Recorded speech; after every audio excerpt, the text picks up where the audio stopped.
Well, the BJP and the Congress may have no consensus on foreign policy, but they've all united on keeping political parties out of the ambit of the Right to Information Act. In fact, the cabinet just amended the act last week, justifying it on the grounds that political parties are not public authorities. But activists like Aruna Roy are still fighting for greater transparency in the system. A telling absence, a platform for politicians pushing for the RTI amendment in Parliament to explain themselves to the people. Yet, no one bothered except for the Communist Party of India. If somebody in the name of RTI, if they want to know how we conduct our branch meetings, how we conduct our National Council meetings, this cannot be in the ambit of RTI. I explain my party's position. Whatever we do in a transparent manner. But most others are hesitant to reveal their source of funding and have united to oppose the transparency law.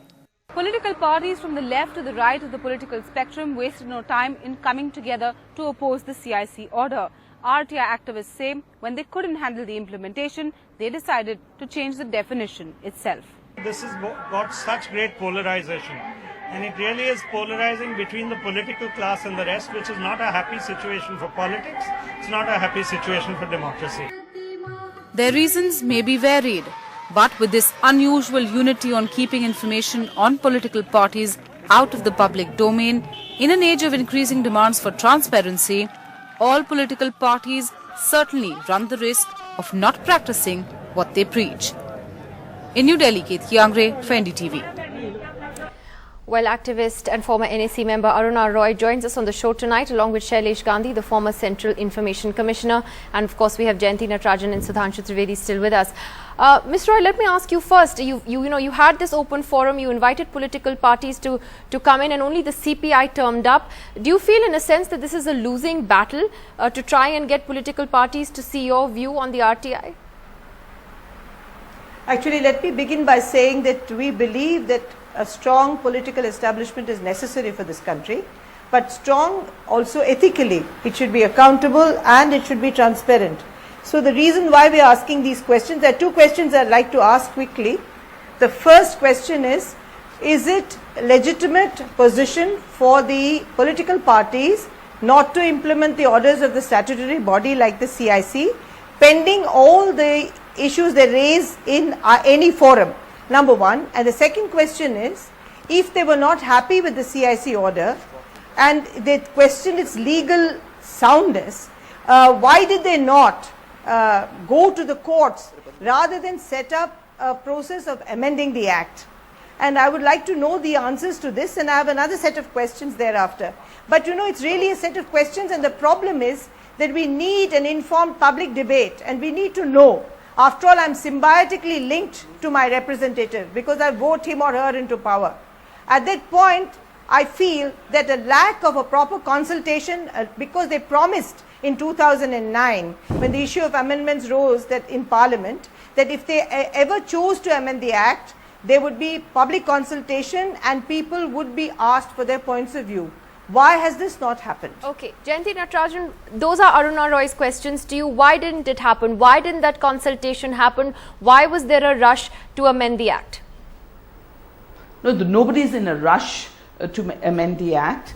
I forgot her first question. Would you repeat her first question? What Aruna Roy is asking is that, this amendment to the RTI Act, at the end of the day, they are asking for more transparency in political parties, greater accountability among political parties. No, I think she said that we should have gone to the courts to challenge order. Yes, that follow the CIC and why order. we were not following. Yes. The CIC's order, correct. Yes, now I think I'd like to make one thing very clear. I would like to make a very categorical difference between the CIC and the Central Election Commission. And political parties are bound by the Central Election Commission as far as elections are concerned. Our accounts are filed before the Central Election Commission. It's a constitutional body. Every candidate's accounts, as you know, are vetted, and a political party as an entity pays income tax. It's verified by auditors. Those tax accounts are all available in the public space. Whereas the CIC, the Right to Information Act, which incidentally was obviously brought in by this government. The Right to Information Act deals with information and not with elections. And the information relates to public bodies which are not political parties at this point of time. Why did we choose to amend the law? Because instead of challenging it, because Parliament has the right to amend the law. Parliament makes the statutes, and if there is consensus and if we win the vote in Parliament, I think that's a democratic way. Let's also remember that if there are NGOs, there are corporate houses, there are many other bodies that get government funding. Are they public bodies too? Do NGOs declare, are they to come in under the RTI ambit as well? The question can go on and on and on. But my simple answer to Ms. Roy's question is that we are bound by various statutes. We do declare our income in various fora, and the Information Commission actually applies to a public body, which is not a political party, and as an elected parliament, not just a government, because there's a unanimity in political, almost near unanimity. We have a right to pass a law if all parties agree and it is voted into law. Okay.